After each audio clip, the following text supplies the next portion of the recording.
तो स्थलाकृतिक कारक जो पृथ्वी के ऊपर होते हैं, जिसमें कि पहाड़ की ऊंचाई है, पहाड़ का ढलान है, धरातल है, धरातल पर पाए जाने वाले गड्ढे हैं, नदियां हैं, झरने हैं, समुद्र हैं, ये सारे इस तरह की भौगोलिक जो आकृतियां हैं वो भी जीवों को प्रभावित करती हैं। तो उसके अंडर में हम पढ़ रहे हैं कि हमारे जो पृथ्वी के ऊपर पाए जाने वाली जो स्थलाकृतियां हैं वो जीवों को किस तरह से प्रभावित करती हैं। इसके अंदर हम सबसे पहले पढ़ते हैं लैटिट्यूड।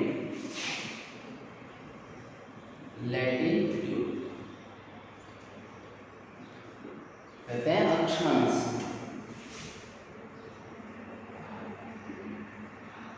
अक्षांश तो हमें पृथ्वी के बारे में पता हुआ कि पृथ्वी एक सर्कुलर ग्रह है। यदि हम इस पृथ्वी को एक पोल से दूसरे पोल तक यदि बीच में से डिवाइड कर दें तो हम इसको 0 डिग्री अक्षांश रेखा कहते हैं। 0 डिग्री अक्षांश रेखा।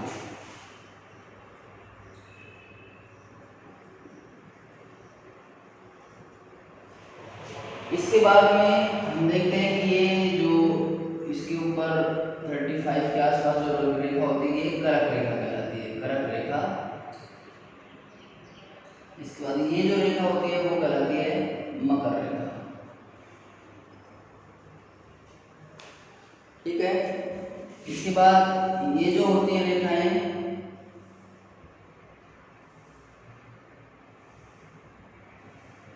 इनको हम कहते हैं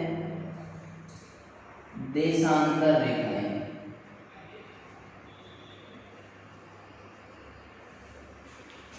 तो ये पृथ्वी है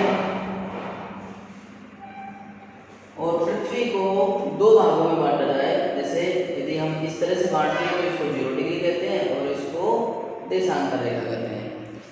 तो यहाँ पर हम इस जो पोल है, इससे ऊपर वाला पोल है, इसको हम n, ये n कहलाता है और ये s कहलाता है। इसको हम नॉर्थ पोल कहेंगे।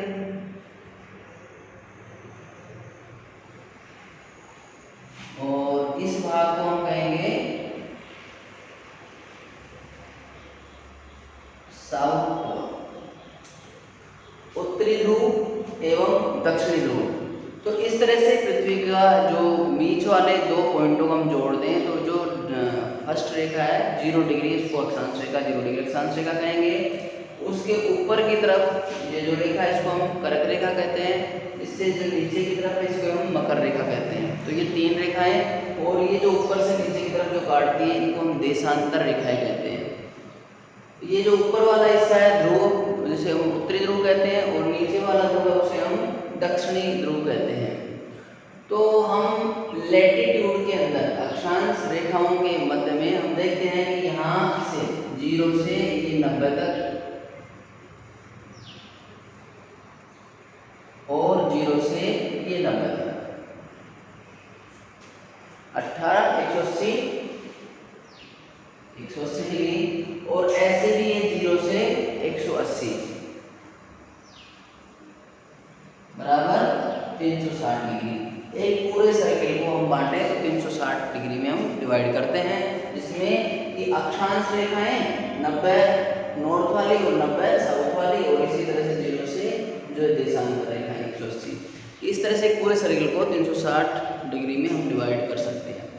अब बात आती है कि ये पृथ्वी है जो कि अपनी घूर्णन गति करती है और परिक्रमण गति करती है। पृथ्वी की 2 गतियां पाई जाती हैं।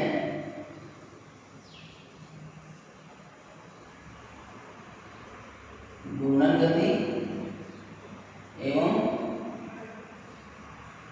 परिक्रमण गति।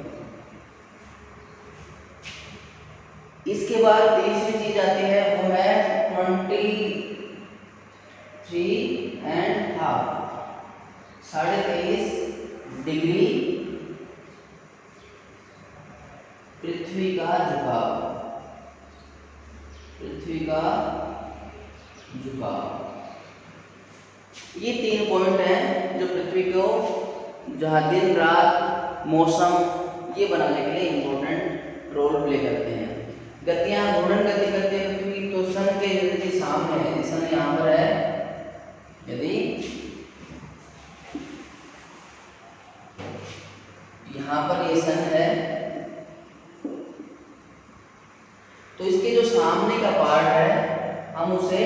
डे कहेंगे, और यदि ये पीछे वाला हिस्सा है तो हम उसे नाइट कहेंगे। ठीक है, तो पृथ्वी के जो सामने है, पृथ्वी की सरफेस के जो सामने सूर्य की तरफ है वो उसे हम डे कहते हैं, और जो पीछे की तरफ है उसको हम नाइट कहते हैं।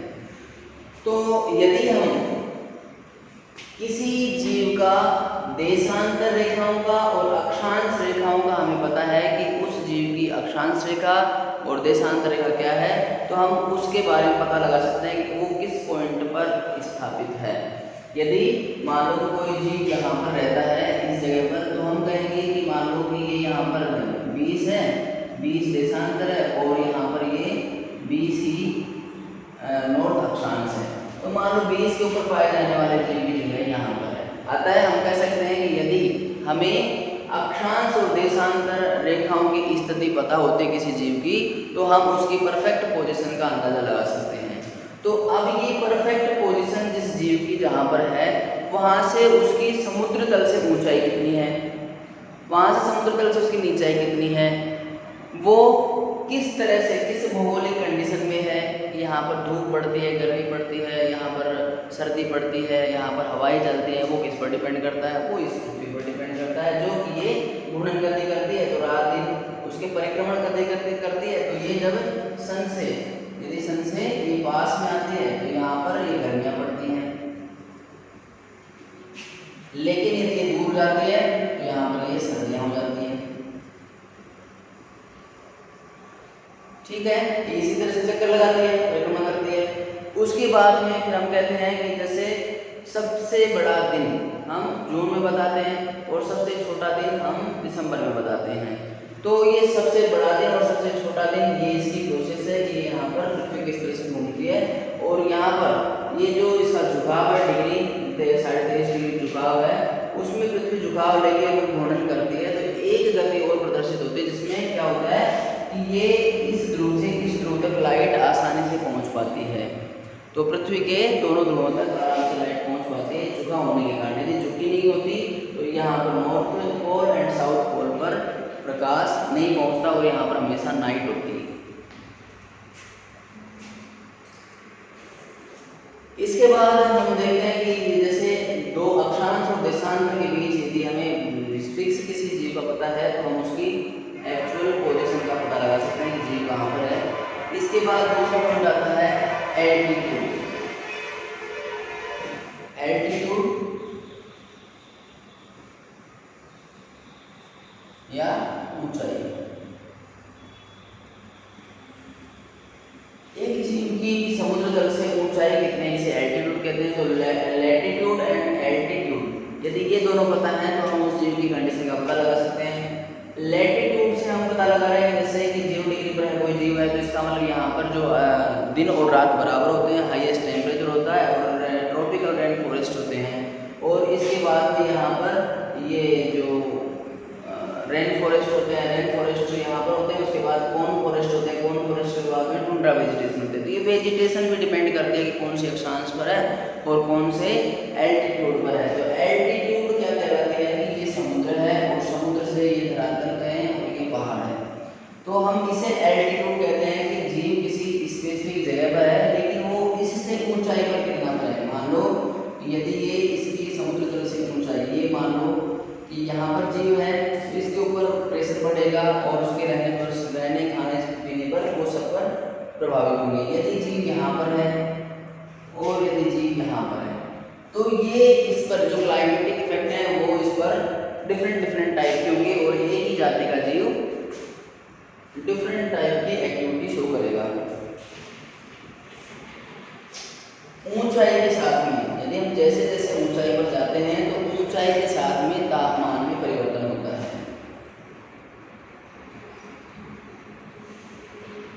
ऊंचाई के साथ तापमान में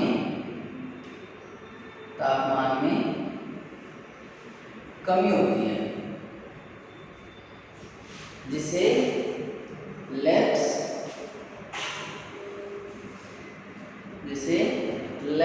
रेट कहते हैं, जिसे लैप्स रेट ऊंचाई के साथ साथ तापमान में कमी होती है। यदि हम यहाँ से ऊंचे गए यहाँ तापमान ज़्यादा होगा, यहाँ से यहाँ गए तो यहाँ तापमान ज़्यादा होगा, वायु दाब कम होगा। तो ये सारा इसे यदि तापमान में कमी होती है तो हम इसे लैप्स रेट कहते हैं कि क्षय दर, जो तापमान की क्षति होने वाली दर को हम लैप्स रेट कहते हैं। तो ये भी प्रभावित करते हैं किसी जीव को, जैसे कोई बालक यहाँ पाया जाता है उसको तापमान कम मिल रहा है, तापमान कम में वो जिंदा रह सकता है, हो सकता है यहाँ पर आ जाए तो वो तापमान डिफरेंट तापमान है तो यहाँ पर वो अपना क्लाइमेटिक अनुकूलन कैसा होगा वो उसके अकॉर्डिंग अनुकूलित होगा। और यहाँ पर पाए जाते हैं जैसे कि मान लो हिमालय में पाए जाते हैं जो कोन टाइप के इस तरह के फॉरेस्ट पाए जाते हैं। और यदि हम यहाँ देखें तो ये इस तरह के पूरे बादल पाए जाते हैं। यदि हम यहाँ देखें तो ये इस तरह की कुछ एलगी टाइप के ही जीव पाए जाते हैं जो इस तरह से समुद्र में पाए जाते हैं। तो ये डिफरेंट क्लाइमेट के आधार पर भी इनका वनस्पतियों का वितरण डिफरेंट टाइप का होता है। इसके बाद में हम देखते हैं पर्वत श्रृंखलाएं एवं ढाल। तीसरा है हमारा पर्वत श्रृंखलाएं एवं ढाल। पर्वत श्रृंखलाएं एवं ढाल। तो पर्वत श्रृंखलाएं किस दिशा में है? जैसे हम देखते हैं कि हमारी पर्वत श्रृंखला हिमालय है जो पूर्व से पश्चिम की तरफ फैली हुई है। और जब सर्दियों में जो साइबेरिया से हवाएं चलती है, ठंडी हवाएं आती हैं तो वो उसको रोक लेती है। इससे हमारे जो मैदानी भाग है उसमें वो ठंडी हवाएं नहीं आ पाती हैं, तो इसलिए ये हमारे के लिए बचाव का कार्य करती हैं। ऐसे ही जब गर्मियों में जब हमारे मानसून की हवाएं पश्चिमी घाट से उठकर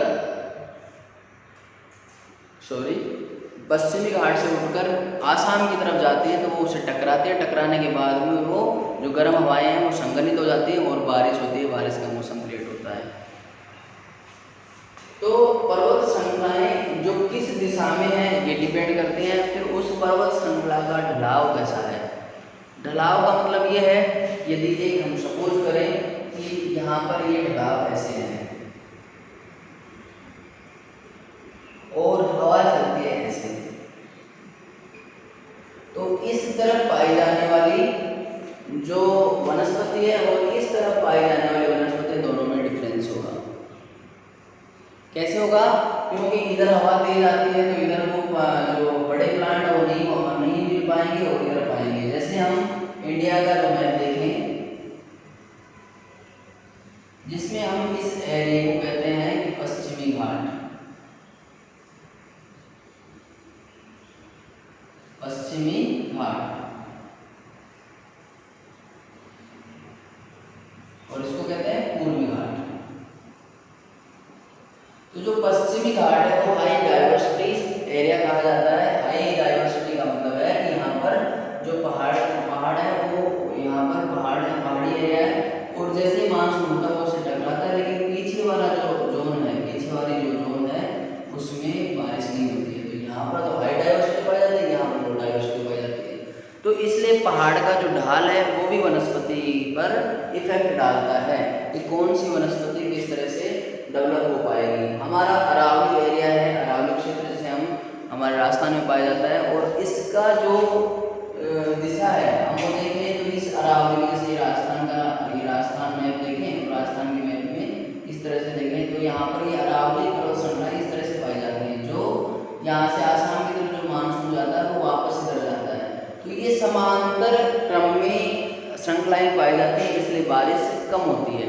अदरवाइज यदि श्रृंखलाएं इस तरह से होती है तो यहाँ पर बारिश ज़्यादा होती है, इधर बारिश नहीं होती। तो पर्वत का किस दिशा में है ये उसका उस क्लाइमेट को डिसाइड करता है। पर्वत का ढलाव कैसा है, किस दिशा में है। पर्वत की ऊंचाई भी डिपेंड करती है कि वो उस पवन को, जो एक हवा चल रही है, आंधी चल रही है, उसको रोकने का काम भी करती है। यदि हिमालय नहीं होता तो हमारे यहाँ पर भी और अत्यधिक ठंड बढ़ जाती है जैसे अगर सर्दियों के दिनों में, और हमारे यहाँ बर्फ जम जाती।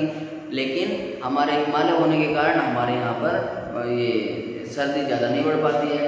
और यदि मानसून भी उधर जाता है तो मानसून वहाँ संघनित होकर और बारिश कर देता है। तो आसाम में सबसे ज़्यादा बारिश भी होती है, चेरापूंजी जिसे हम हाईएस्ट रेनफॉल प्लेस कहते हैं।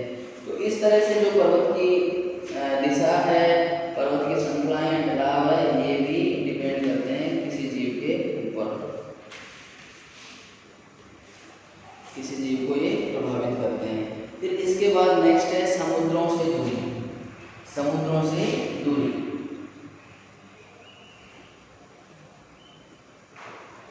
समुद्रों से दूरी, इसका मतलब सीधा सीधा सा समुद्रों के जो पास होते हैं वहाँ पर बारिश अधिक होती है, समुद्र से जितना दूरी पर चले जाते हैं तो बारिश कम होती चली जाती है। क्यों?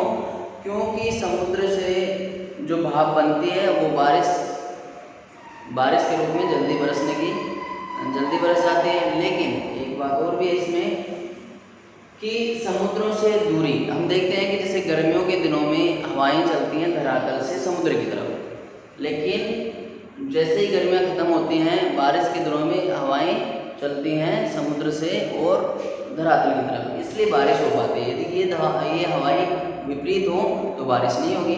तो इसलिए जो समुद्रों से दूरी है, अब ये हवाएं कितनी दूर तक चलेगी, जैसे मान लो यहाँ से हवा यहाँ तक जाती है तो समुद्र से कितनी दूरी है, लेकिन यहाँ पर आके वो संघनित होती है, हिमालय कारण तो बारिश होती है। लेकिन ये जो मैदानी भाग है राजस्थान, गुजरात, हरियाणा, यहाँ पर बारिश कम हो जाती है। तो इसलिए समुद्र से दूरी भी डिपेंड करती है मानसून कैसा होगा कैसा नहीं होगा। इसके बाद आते हैं मृदीय कारक।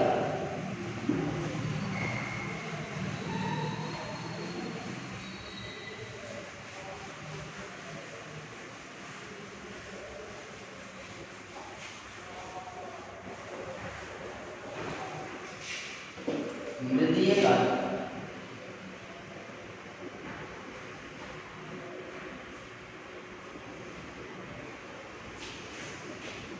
मृदीय कारक में हम सबसे पहले मृदा जलन पढ़ते हैं। स्थलाकृतिक कारक है, स्थल कैसा है कैसा नहीं है, लेकिन जो पृथ्वी की ऊपर की जो परत होती है वो क्रस्ट कहलाती है, और क्रस्ट के ऊपर मिट्टी पाई जाती है, और ये मिट्टी का सबसे सर्वप्रथम जन्म क्रस्ट से होता है। तो मिट्टी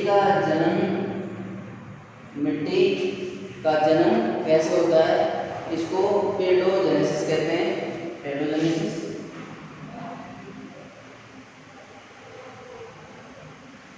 पेडोजेनेसिस कहते हैं मिट्टी का जन्म। तो ये क्या होता है, जैसे पहाड़ है, पहाड़ पर से जो पत्थर है लुढ़कते हुए आते हैं, नदियों में घुलते हैं, फिर वहाँ से वो मिट्टी एक तरह से बनती चली जाती है।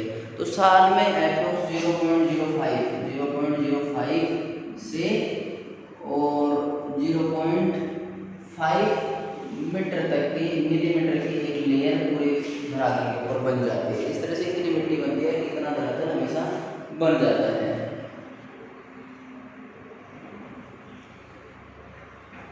सोइल प्रोफाइल, नेक्स्ट देखते हैं मिट्टी बनना, उसके बाद में सोइल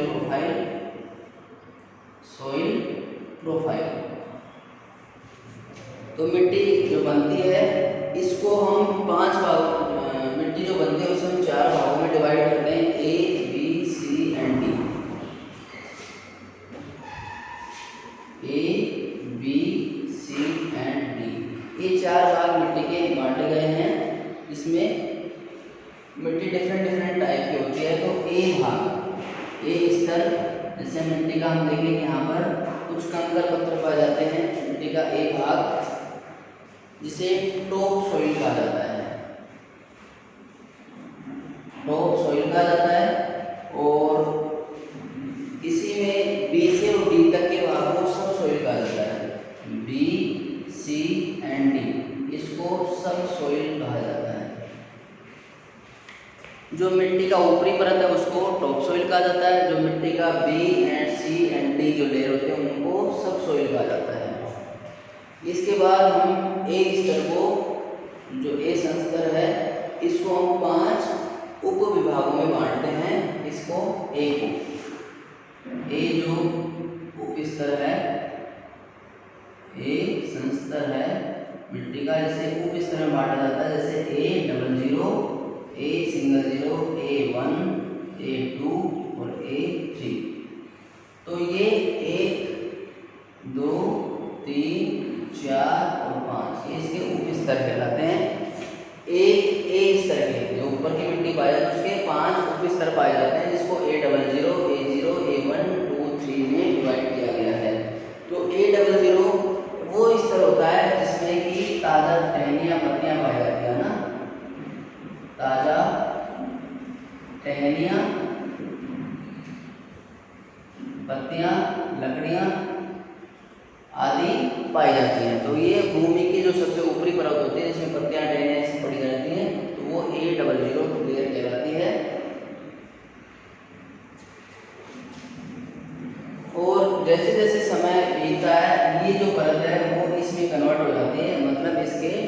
टुकड़े हो जाते हैं, इनके सबके टुकड़े हो जाते हैं, सूखे पत्ते हो जाते हैं, सड़ने गलने लगती हैं, है ना। तो सबसे पहले जो टहनियाँ गिरती हैं, पत्तियाँ गिरती हैं, वो धीरे धीरे सूखती हैं, डिग्रेड होती हैं और ये A0 लेयर बना लेती हैं। उसके बाद में A1 जो लेयर आती है, इसके अंदर ह्यूमस की मात्रा सबसे अधिक होती है, क्योंकि ये सारे डिग्रेड होके और फिर ह्यूमस बनाते हैं। तो इस लेयर को ह्यूमस वाली और अधिकतर न्यूट्रिशन वाली लेयर कहा जाता है, इसमें मिनरल्स अधिकतम पाए जाते हैं। इसके बाद एक A2 लेयर पाया जाता है, जिसको लीचिंग लेयर कहते हैं। लीचिंग लेयर जहाँ पर मिनरल्स की लीचिंग हो जाती है, नीचे निकलने लग जाते हैं, इसमें मिनरल्स कम पाए जाते हैं। और A3 लेयर को हम A और B के बीच वाली सतह कहते हैं, A एवं B को जोड़ने वाली सतह, जोड़ने वाली परत कहलाती है। तो इस तरह से A संस्तर को हमने 5 भागों में डिवाइड किया है। A00 भाग क्या है, जिसमें कि डायरेक्ट जैसे पेड़ पौधों से पत्तियां गिरती हैं तो वो जमीन के ऊपर गिर जाती हैं, तो उसको A00 कहते हैं। इसके बाद ये टहनियाँ पत्तियां थोड़ा सड़ने गलने लगते हैं, तो इसको हम A0 के परत कहते हैं। और ये बिल्कुल डिग्रेड हो जाते हैं, ह्यूमस बना लेते हैं, तो हम इसको A1 परत कहते हैं, जिसमें ह्यूमस की क्वांटिटी ज़्यादा पाई जाती है। और इसके ही डिपेंड करता है कि मिट्टी का उपजाऊपन कितना है। इसके बाद में A2 लेयर में वापस से लीचिंग स्टार्ट हो जाती है, मिनरल्स हैं वो नीचे की तरफ और नीचे परतों में चले जाते हैं। A3 जो A और B को जोड़ने वाली परत कहलाती है। इसके बाद B संस्तर है, इसके बाद जो है B संस्तर B, इसको भी B1, B2 एंड B3 में डिवाइड किया गया है। B1, B2 एंड B3 में डिवाइड किया गया है।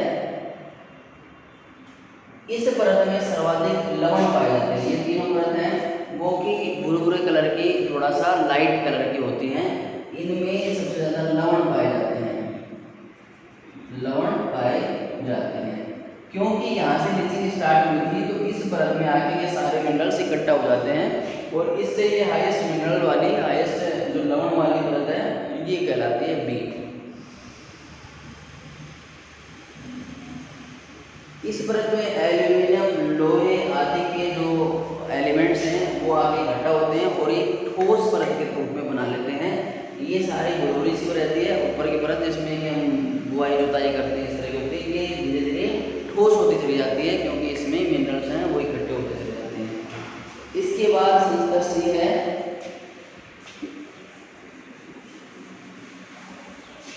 इसके बाद संस्तर C है, जिसमें कैल्शियम कार्बोनेट एवं कैल्शियम सल्फेट की मात्रा पाई जाती है। कैल्शियम सल्फेट की मात्रा पाई जाती है। तो C संस्तर है, B संस्तर के नीचे पाया जाता है, जिसके अंदर कि कैल्शियम कार्बोनेट है वो डिग्रेड होते हुए जो संस्तर A है उससे A00 से A3 तक पहुंचता है। A3 पर पहुंचने के बाद में B2-3 में आके वो इकट्ठा होने लगता है और उसके बाद में जो कैल्शियम कार्बोनेट है, कैल्शियम सल्फेट है, ये डिग्रेड होते हुए और एकत्रित होते हैं संस्तर C के अंदर। तो संस्तर C में कैल्शियम की एक इसको डिपोजिशन वाली हाईएस्ट रिच लेयर कहते हैं। इसके बाद संस्तर D आता है। संस्तर D एक अवशिष्ट अविघटित पदार्थों की जो एक लेयर होती है, जिसमें कि अविघटित पदार्थ पाए जाते हैं और डिपोजिट पाए जाते हैं। इस संस्तर में जो जल है वो अधिक गहराई तक रुक नहीं पाता है, क्योंकि जल है इससे नीचे वो ग्राउंड लेयर में चला जाता है। तो अतः इस लेयर तक बहुत कम पौधे होते हैं जिनकी जड़ें पहुंच पाती हैं। तो C तक कुछ पादपों की जड़ें पहुंच पाती हैं, लेकिन उसके बाद में इस लेयर में पादपों की जड़ें नहीं पहुंच पाती हैं। तो यहाँ पर ये पत्थरों वाली और बहुत ही टाइट लेयर होती है। इस तरह से हम मिट्टी को अलग अलग भागों में बांट सकते हैं, जिसे हम सोइल प्रोफाइलिंग कहते हैं। तो सोइल प्रोफाइलिंग में हमने देखा कि हमने सोइल को A, B, C and D 4 भागों में डिवाइड किया, जिसमें सोइल A है उसको हमने उप संस्तर में डिवाइड किया, जिसमें A00, A0, A1, A2 and A3 हैं। उसके अलावा B स्तर है, जिसको हमने तीन उप संस्तरों में डिवाइड किया, जिसमें B1, B2 एंड B3 है। इसके बाद हमने C संस्तर एंड D संस्तर। तो पेड़ पौधों की जड़ें मुख्यतया B संस्तर तक जाती हैं। B संस्तर के बाद में C संस्तर जो C लेयर होती है उसमें कुछ पौधों की जड़ें पहुंच पाती हैं, लेकिन D में पौधों की जड़ें नहीं पहुंच पाती हैं। एविगेटल का पाया जाता है इसमें। और इसमें हम देखते हैं कि C संस्तर को कैल्शियम कार्बोनेट, कैल्शियम सल्फेट का रिच सोर्सेज पाए जाते हैं इसमें। और जो है हमारा A1 है जो ह्यूमस की हाईएस्ट मिनरल्स वाली लेयर कही जाती है। तो A00 जिसमें ताज़ा टहनियाँ पाई जाती हैं जो डिग्रेड ही नहीं होती हैं, उसका डिग्रेड होने लगती है तो वो A0 कहलाती है। और 100% जिसमें हाईएस्ट ह्यूमस पाई जाती है, मिनरल्स पाए जाते हैं, वो हमारी A1 लेयर होती है। इसलिए अधिकतम उपजाऊ जो लेयर है उसको हम A1 लेयर कहते हैं, जो कि जिसमें हमारी जो वेजिटेशन है, जिसमें हम क्रॉप सिस्टम है, जिसके हम खेती करते हैं, ऐसे पादपों की जड़ें हैं वो A1 तक पाई जाती हैं। यदि हम देखते हैं कि जो A2 है जिसमें कि बारिश के दिनों में पानी मिट्टी के अंदर गिरता है और वो धीरे धीरे पानी नीचे चला जाता है, और वो नीचे जाने के बाद उसके जो ह्यूमस के मिनरल्स थे इस लेयर को क्रॉस करके नीचे की तरफ चले जाते हैं। तो इसका मतलब क्या है कि इसमें ये प्रोसेस लीचिंग कहलाती है। मिनरल्स का पानी के साथ घुलना और सॉइल की लेयर में नीचे की तरफ चले जाना, दैट इज कॉल्ड लीचिंग। तो A2 लेयर है वो लीचिंग लेयर कहलाती है, क्योंकि इसमें मिनरल्स की जो क्वांटिटी है वो कम हो जाती है। इसके बाद A3 लेयर है जिसमें कि ये मिनरल्स इकट्ठे होते चले जाते हैं, लेकिन जो B संस्तर है A एंड B को जोड़ने का काम जो A3 उप संस्तर करता है, तो B संस्तर में मुख्यतया लवण पाए जाते हैं और उसको लवण रिच लेयर कहा जाता है। इस लेयर को भी हमने 3 उप स्तर में डिवाइड किया है, जिसमें B1, B2 एंड B3 कहा जाता है। इस लेयर के नीचे C संस्तर पाया जाता है। C संस्तर में C का मतलब हम कैल्शियम सोच सकते हैं, calcium carbonate and calcium sulphate, ये मिनरल्स इसमें ज़्यादा पाए जाते हैं। और इस लेयर तक पौधों की जड़ें बहुत ही कम पहुंच पाती हैं। लास्ट जो संस्तर है इसका D है, जिसमें पौधे की जड़ें बिल्कुल भी नहीं पहुंच पाती हैं और वहां तक पहुंचे हुए मिनरल्स पौधे के लिए सुलभ नहीं हो पाते हैं। जब हम कोई कुआं खोदते हैं या कुछ बोरिंग करवाते हैं या फिर कोई गड्ढा करते हैं, तो हमें इस तरह की लेयर मिट्टी के अंदर दिखाई देती है। तो हमने देखा कि मिट्टी भी जीवों को प्रभावित करती है। हम बॉटनी में पढ़ रहे हैं तो प्लांट्स के जो इफेक्ट है, प्लांट के ऊपर जो इफेक्ट डाले जाते हैं वो मिट्टी के ऊपर डायरेक्टली डिपेंड होते हैं कि मिट्टी किस टाइप की होती है। कि हम देखते हैं कि जैसे मिट्टी की पेडियोलॉजी, जिसमें कि मिट्टी जनन कहा जाता है कि मिट्टी का हर साल जनन होता है और जनन के समय में 0.05 से और 0.3 mm millimetre layer every year वो है जो बढ़ती चली जाती है पृथ्वी के ऊपर स्थल भाग में। ये जो लेयर है वो बढ़ती कहाँ से, क्योंकि पहाड़ी क्षेत्र हैं और पहाड़ी क्षेत्रों पर जैसे ही बरसात होती है तो ये पत्थर वगैरह लुढ़कते चले जाते हैं और ये डिग्रेड होते हैं। ये डिग्रेड होना भी 3 तरह का कहा जाता है। पहला तो है कि भौगोलिक कारक, जिसमें बारिश हुई, आंधी चल रही है, तूफान चल रहा है, उसमें पहाड़ ये पत्थर हैं जो आपस में टकराते हैं और टूट जाते हैं। तो दूसरा टाइप है जिसमें कि कुछ केमिकल्स हैं, जैसे कि एसिडिक रेन हो गई, जिसमें कोई केमिकल गिर गया तो वो डिग्रेडेशन होगा। तो ये एक केमिकल वे है जिसमें कि सोइल पार्टिकल बन सकते हैं। थर्ड वे आता है कि माइक्रो ऑर्गेनिज्म, जिसमें हम सबसे पहले देखते हैं कुछ बैक्टीरिया हैं जो कि सक्सेशन स्टार्ट होने से पहले, सक्सेशन के टाइम में ये बैक्टीरिया पहले जर्मिनेट करते हैं उस पहाड़ पर, फिर धीरे धीरे उस पहाड़ की जो ऊपर की लेयर है उसको डिग्रेड करते हैं। इसके बाद में जैसे उसको पानी प्रोवाइड हो जाता है तो ये गर्म और ठंडे की वजह से वो पहाड़ ब्रेक हो जाते हैं, और ब्रेक होने वाली जो लाइंस हैं उसमें बैक्टीरिया के बाद में एल्गी, फंगस ये सब डेवलप होने लगते हैं और धीरे धीरे वहाँ पर वेजिटेशन डेवलप हो जाती है और वो पहाड़ का जो पत्थर था वो टुकड़ों में विभाजित हो जाता है। और जैसे ही बारिश ज़्यादा आती है और वो धीरे धीरे लुढ़कते हुए नदी में पहुँच जाता है और वहाँ से सोइल पार्टिकल स्टार्ट हो जाते हैं। और जैसे ही वो सोइल पार्टिकल पृथ्वी के ऊपर आके जैसे इस तरह की लेयर बनाते हैं तो उसके ऊपर जो पादपों की पत्तियाँ वगैरह, टहनियाँ वगैरह गिरती हैं, तो ये हमारी जो ऊपरी लेयर है उसको हम लेयर के संस्तर कहते हैं। धीरे धीरे ये पत्ते डिग्रेड होते हैं, डिग्रेड होके और ह्यूमस का निर्माण करते हैं। सोइल में ह्यूमस का निर्माण हाईएस्ट मिनरल्स वाली लेयर कहलाती है, जो कि उपजाऊ लेयर कहते हैं, जिसके कारण ही अधिक पैदावार हो सकती है। बाकी A2 लेयर है वो लीचिंग का है, इसमें हम इसको इम्पोर्टेंट कहते हैं क्योंकि इसमें ह्यूमस पाया जाता है। इसको याद रखना चाहिए कि ये A1 लेयर है, जिसमें A संस्तर का उपसंस्तर A1 है, जिसमें ह्यूमस की क्वांटिटी ज़्यादा होती है। ह्यूमस बनने की प्रोसेस इसी में होती है, मिनरल्स इसी में पाए जाते हैं। और C लेयर को भी याद रखना चाहिए क्योंकि इसमें ये कैल्शियम रिच सोर्स लेयर है, जिसमें कैल्शियम पाया जाता है। तो ये मिट्टी के जो संस्तर हैं वो भी किसी जीव को इफेक्ट डालते हैं। इसके बाद में हमारा टेक्सचर ऑफ सोइल आता है, जिसमें कि मिट्टी का टेक्सचर कैसा है।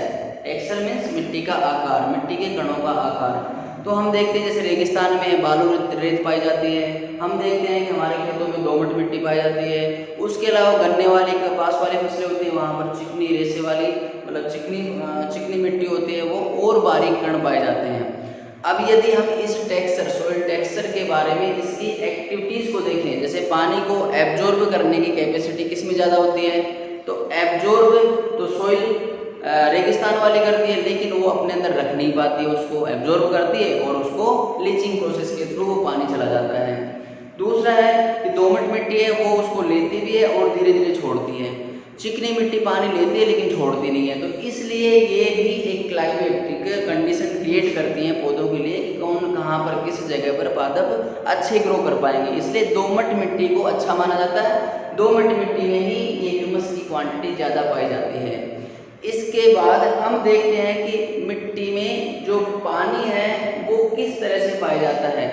पानी की उपस्थिति के आधार पर भी मिट्टी को हम डिवाइड कर सकते हैं। और मिट्टी के अंदर पानी, जैसे बारिश हुई और मिट्टी के ऊपर पानी गिरा,